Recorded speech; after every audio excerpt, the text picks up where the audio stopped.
नमस्कार। आप सुन रहे हैं सीक्रेट क्रश पॉडकास्ट, जहां कहानियां सिर्फ सुनी नहीं जाती, महसूस की जाती हैं। मैं हूं आपकी होस्ट सीक्रेट क्रश और आज हम लाए हैं love in the middles of mistaken identity का नेक्स्ट चैप्टर, जिसका नाम है chapter 2, Mary the elder sister if the younger one pass away. एक औरत मेकअप रूम में मुस्कुरा कर बोली, मेकअप करते करते, मर्दों की ये तो फितरत होती है, अगर छोटी बहन गुजर जाए तो बड़ी बहन से शादी कर लेते हैं। शायद इस शादी के पीछे भी कुछ और ही मकसद हो। पास खड़ी दूसरी लड़की ने पूछा, लेकिन क्या हो सकता है? चू लुई को शिया रॉक्सन से प्यार हो गया है क्या? पहली औरत ने हंस के जवाब दिया, तुम सच में सोचती हो कि चू लुई जैसा ओल्ड और बेरहम आदमी किसी औरत से प्यार कर सकता है? इस सवाल पर दूसरी औरत एकदम चुप हो गई। 3 साल पहले जब चू लुई ने अपने परिवार का कारोबार संभाला था तो अपने सख्त, तेज और बेपरवाह तरीके से उसने पूरी इंपोर्ट एक्सपोर्ट इंडस्ट्री में तहलका मचा दिया था। जाहिर है वो एक रईस परिवार से था।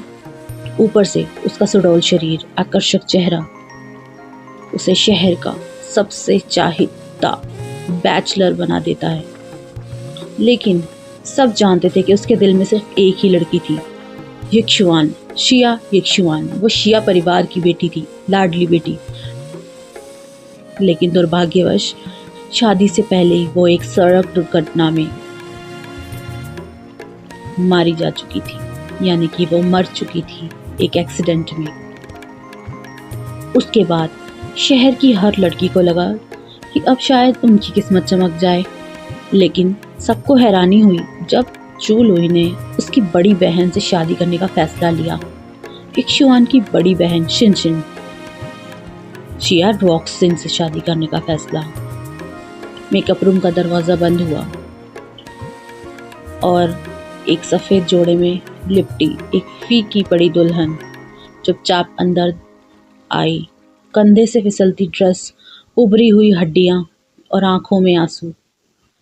शिया रॉक्सन अपनी ही शादी के दिन बेचारी रो रही थी। उसने शीशे में खुद को देखा, अपने आंसू पोंछे, लेकिन साथ ही उसका मेकअप भी उतरने लगा। वो अपना जोड़ा संभालते हुए बाहर निकली और उन औरतों की बातें उसके कानों में गूंजने लगी। चू लुई जैसा आदमी किसी और से प्यार करेगा?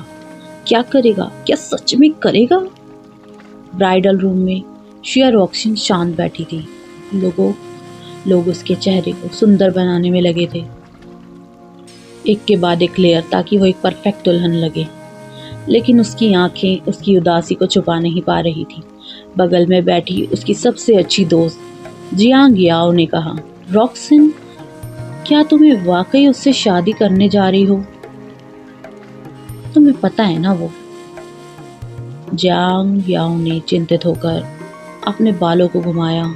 उससे समझ नहीं आ रहा था कि उसकी दोस्त आखिर सोच क्या रही है। क्या वो वाकई चू लुई से शादी करके जिंदा बच पाएगी? शिया रॉक्सन ने हल्की सी मुस्कान दी, एक टूटी थकी हुई मुस्कान। जियांग याओ, मुझे माफ़ करना, मैं तुम्हें परेशान करना नहीं चाहती, लेकिन मैं उससे 15 सालों से प्यार करती हूँ। शायद उसके लिए चू लुई से शादी करना उसकी ज़िंदगी की सबसे बड़ी खुशी थी, चाहे वो नफ़रत के पत्थरों पर क्यों ही ना बनी हो। वो जानती थी चू लुई उससे नफ़रत करता है, क्योंकि वो उसकी बहन की मौत का जिम्मेदार उससे मानता है। उस बहन की मौत जिससे वो बेपनाह मोहब्बत करता था। ब्राइडल रूम का दरवाज़ा खुला। जियांग याओ कुछ कहने ही वाली थी, वहाँ किसी और की मौजूदगी का एहसास हुआ और वो चुप हो गई।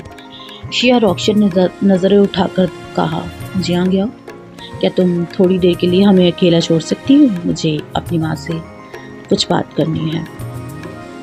जियांग याओ थोड़ी देर हिचकी, फिर बाहर चली गई, लेकिन उसके चेहरे पर चिंता साफ झलक रही थी। क्या रॉक्सन वाकई ठीक होगी?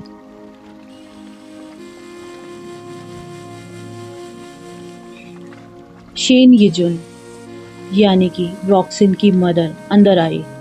शिया परिवार की मुखिया। उनके चेहरे पर एक रॉयल ठहराव था। उन्होंने आईने में अपनी बेटी को देखा। सफ़ेद जोड़े में बेसुध सी, और फिर उनके होठ पर एक ठंडी मुस्कान उभर आई। एक औरत जिसने अपनी बेटी की मुस्कान छीन ली, एक मर्द जो सिर्फ नफरत निभाना चाहता है, और एक लड़की जो सिर्फ प्यार करना चाहती है। क्या ये रिश्ता कभी मुकम्मल हो पाएगा, या फिर ये सिर्फ नफरत की आग में जलकर रह जाएगा?